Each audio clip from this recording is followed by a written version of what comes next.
जाते जाते गवई साहब को ये भी कहना चाहिए कि जितने भी देश के न्यायालय हैं उनमें बाबा साहब डॉक्टर अम्बेडकर का स्टैचू होना चाहिए, क्योंकि बाबा साहब doctor Ambedkar symbol of knowledge हैं। बाबा साहब डॉक्टर अम्बेडकर पहले कानून मिनिस्टर हैं और बाबा साहब डॉक्टर अम्बेडकर ने देश के अंदर जो कानून बनाकर, जो भारत का संविधान बना के देश के लोगों को जो अधिकार दिए हैं वो आज तक किसी ने नहीं दिए। इसलिए बाबा साहब डॉक्टर अम्बेडकर का स्टैचू प्रत्येक कोर्ट में होना। इसलिए सुप्रीम कोर्ट जो रिजर्वेशन देने की बात करी है वो बहुत अच्छा है, स्वागत करना चाहिए। सीजेआई गवई साहब का बड़ा फैसला है। नहीं, बड़ा फैसला, अच्छी बात है, इसमें तो स्वागत करना चाहिए। अब इस देश में जाति के नाम पर कोई फ़ायदा नहीं होगा। जो रियली में इंटेलिजेंट है, जो अच्छा इंसान है, उसी को लोग सम्मान करेंगे। जो जाति के नाम पर सम्मान लेना चाहता है वो अब दिन बीत गए हैं। अब जाति के नाम पर किसी को सम्मान नहीं मिलेगा।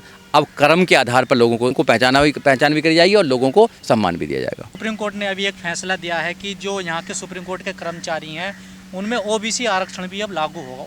आरक्षण के तहत ही अब यहाँ पर जो नियुक्ति होंगी वो होंगी। इस फैसले कैसे देखें? नहीं, बिल्कुल बहुत अच्छा है, इसका स्वागत करना चाहिए। SC ST OBC का जो आरक्षण है वो यहाँ लागू होना चाहिए, पहले लागू नहीं था। हर जगह होना चाहिए क्योंकि रिप्रेजेंटेशन होना चाहिए। अगर हमारी संस्थाओं में रिप्रेजेंटेशन नहीं है तो हमारी बात नहीं कही जाएगी। मुझे तो ये भी लगता है कि जितने भी प्राइवेट सेक्टर हैं उनमें भी रिजर्वेशन होना चाहिए। जो जज बनते हैं, हाई कोर्ट और सुप्रीम कोर्ट बनते हैं, उनमें भी रिजर्वेशन होना चाहिए। हाँ, बिल्कुल होना चाहिए, क्योंकि जब भी तो आप न्याय दे पाएंगे। अगर जज ही नहीं है तो न्याय कैसे दे पाएंगे? अगर ये जो आरक्षण अब लागू है इससे क्या बदलाव होगा? देखो, बहुत बदलाव होगा। अगर 100 सीट भरी जाएंगी तो 100 सीट में 22% तो SC ST का रिजर्वेशन होगा, 27% OBC को होगा। लगभग 49% लोग जो हैं SC ST और OBC के लोग आएंगे वहाँ पर। जब वहाँ पर आएंगे तो उनका रिप्रेजेंटेशन होगा। वो यहाँ पर आकर अपने आप को मोटिवेट करेंगे, अपने बच्चों को सुप्रीम कोर्ट तक पहुँचाने का काम करेंगे। रिजर्वेशन होना चाहिए, वो अपने लोगों के काम करेंगे, सारा कुछ काम करेंगे। तो ये रिप्रेजेंटेशन का मामला है। अगर केवल एक ही प्रकार के लोग एक जगह होंगे और दूसरे प्रकार के लोगों की एंट्री नहीं होगी तो वहाँ तो क्या है, वहाँ तो भाई भतीजाबाद चलेगा। इसलिए सुप्रीम कोर्ट जो रिजर्वेशन देने की बात करी है वो बहुत अच्छा है, स्वागत करना चाहिए। सीजेआई गवई साहब का बड़ा फैसला है। नहीं, बड़ा फैसला, अच्छी बात है, इसमें तो स्वागत करना चाहिए। और मुझे तो ये लगता है कि सुप्रीम कोर्ट में के साथ साथ पूरे देश में जो एक मुद्दा है कि जो भारत के संविधान के निर्माता बाबा साहब डॉक्टर अम्बेडकर हैं, उनकी सुप्रीम कोर्ट में स्टैचू लगी हुई है बहुत बड़ी। तो जाते जाते गवई साहब को ये भी कहना चाहिए कि जितने भी देश के न्यायालय हैं उनमें बाबा साहब डॉक्टर अम्बेडकर का स्टैचू होना चाहिए, क्योंकि बाबा साहब doctor Ambedkar symbol of knowledge हैं।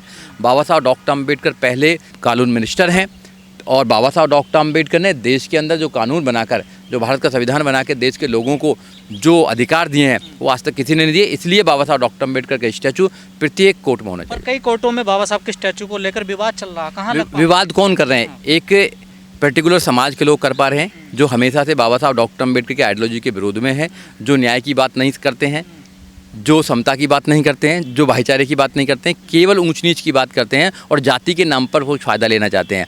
अब इस देश में जाति के नाम पर कोई फ़ायदा नहीं होगा। जो रियली में इंटेलिजेंट है, जो अच्छा इंसान है, उसी को लोग सम्मान करेंगे। जो जाति के नाम पर सम्मान लेना चाहता है वो अब दिन बीत गए हैं। अब जाति के नाम पर किसी को सम्मान नहीं मिलेगा। अब कर्म के आधार पर लोगों को पहचान भी करी जाएगी और लोगों को सम्मान भी दिया जाएगा। लेकिन अब लगातार देखने को मिल रहा, तमाम बीजेपी के नेता, यहाँ तक उपराष्ट्रपति ने भी कहा है कि संविधान की प्रस्तावना में जो 2 शब्द हैं, पंथ निरपेक्ष और समाजवाद, इनको हटा देना चाहिए। नहीं, बिल्कुल नहीं हटाना चाहिए। क्यों हटाना चाहिए इनको?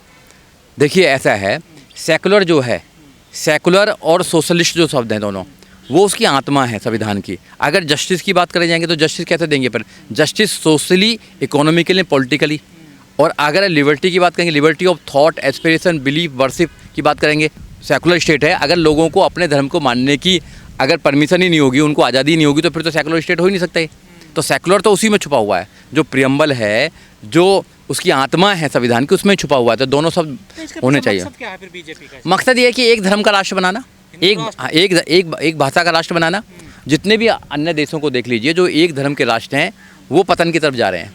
और जो डेमोक्रेसी है, जहाँ पर डेमोक्रेसी मजबूत है, जैसे भारत में डेमोक्रेसी मजबूत है, भारत का संविधान मजबूत है, भाईचारा है, यहाँ डाइवर्सिटी है, यहाँ सब धर्म में बहुत सारे धर्म हैं, बहुत सारे कल्चर हैं, बहुत सारी लैंग्वेज हैं, बहुत सारी अलग अलग चीज़ें हैं लोगों की, सब प्यार से रहते हैं। वो ज़्यादा स्ट्रॉन्ग वाली चीज़ है, या एक कलर का और एक लैंग्वेज का आप धर्म बनाना चाहते हैं, देश बनाना चाहते हैं, या एक ही धर्म का देश बनाना चाहते हैं, वो आपके फ़ायदे में रहेगा? वो सरासर फ़ायदे में नहीं रहेगा। अगर दुनिया में आगे बढ़ना है, डेवलप करना है कंट्री को, अगर कंट्री में प्यार मोहब्बत से रहना है, तो इसको जैसा है वैसे ही मजबूत बनाइए। केवल भारत के संविधान को लागू करने का काम बसपा कीजिए। सुप्रीमो में कहा कि संविधान से छेड़छाड़ की तो अंजाम बुरा होगा, हम सड़कों पे भी उतरेंगे। नहीं, बिल्कुल होंगे। जो संविधान को मानते हैं, जो अपनी आज़ादी को सुनिश्चित करना चाहते हैं, जो न्याय पर विश्वास करते हैं, समता पर विश्वास करते हैं, संविधान पर विश्वास करते हैं, इस देश के भाईचारे पर विश्वास करते हैं, डाइवर्सिटी पर विश्वास करते हैं, वो लोग बिल्कुल विरोध करेंगे अगर ऐसा कुछ हुआ तो।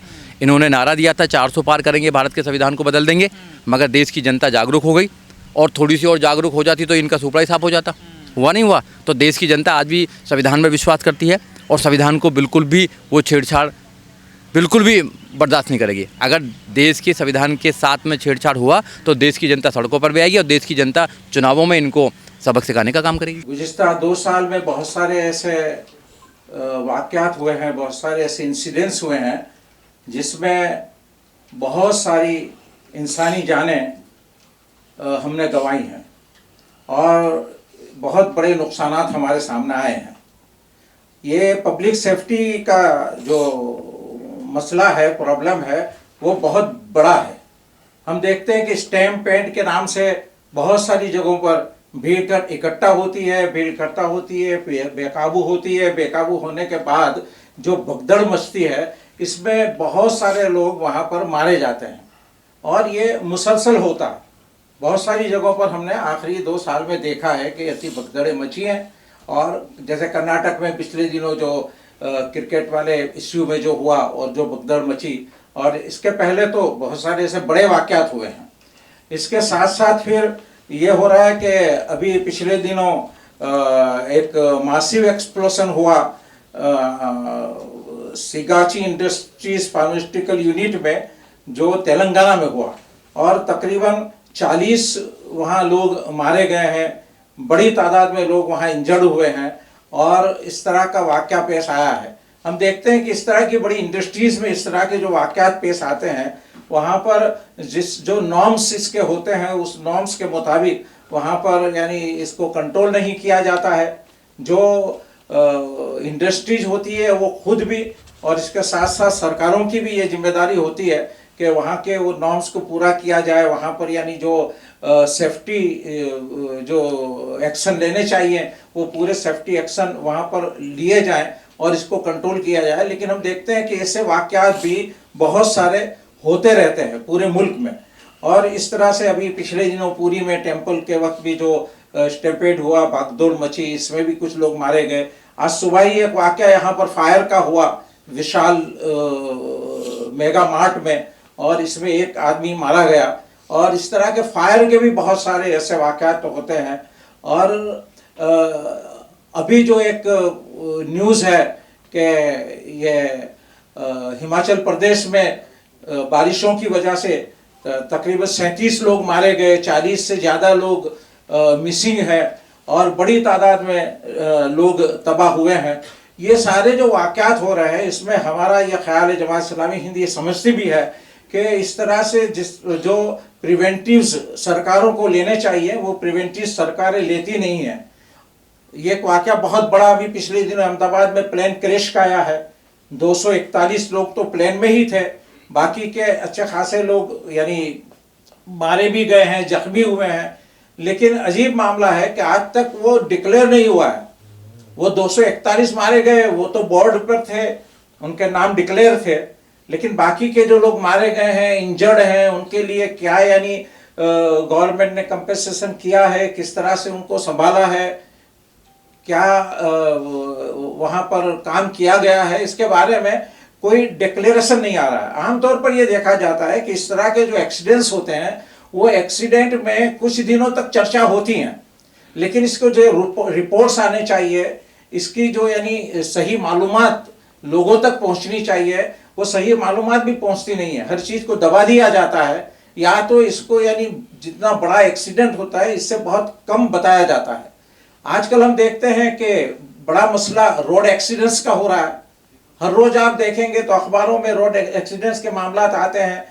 कहीं एक्सीडेंट पे 10 लोग मारे गए, कहीं 12 लोग मारे गए, कहीं 4 लोग मारे गए। यानी ये सब मरना और इस तरह की यानी चीज़ें होना, यानी ऐसा लगता है कि जैसे इसका कोई ख़ास कोई असर नहीं है।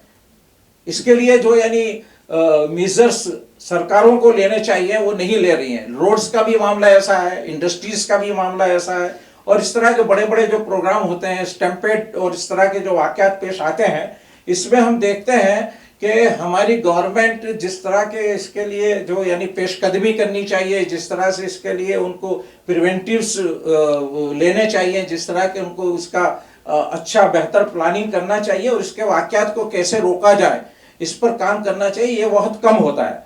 और इसके बाद ये होता है कि वाकयात हो जाते हैं, इसके बाद भी यानी इस पर बहुत खास तवज्जो नहीं दी जाती। ऐसा लगता है कि जैसे कोई संवेदना ही नहीं है, इस तरह के लोगों का मरना कोई बड़ी बात नहीं है, ऐसा समझा जाता है। तो इस पर जमात इस्लामी हिंद बहुत अफसोस जाहिर करती है। और इसी के साथ जो आपको दिया गया है कि कुछ जमात यानी इस सिलसिले में यानी कुछ सजेशंस जमात ने दिए हैं कि जमात चाहती है कि इन सजेशंस पर गवर्नमेंट सरकार काम करे और इसके मुताबिक कुछ चीज़ें जिस चीज़ों पर काम हो कि जिससे इस तरह के वाकयात रोके जा सकें। ये पब्लिक सेफ्टी का मसला बहुत बड़ा है, ये छोटा मसला नहीं है, लेकिन ये छुटपुट जिस तरह के लोगों का मरना होता है तो ऐसा लगता है कि वो बहुत बड़े वाकयात नहीं होते हैं। लेकिन यहाँ पर यहाँ की जनता की सेफ्टी, जनता को का संरक्षण, सुरक्षा वो सरकारों की जिम्मेदारी है और वो जिम्मेदारी उनको अदा करनी चाहिए। इस सिलसिले में कुछ सजेशंस भी दिए हैं और आपको प्रेस नोट दी गई है और बाकी चीज़ें आपके सामने हैं। हम आपसे भी ये तवक्को करते हैं कि ये बात ज़्यादा से ज़्यादा पहुंचाई जाए। सरकार के बहरे कान हैं।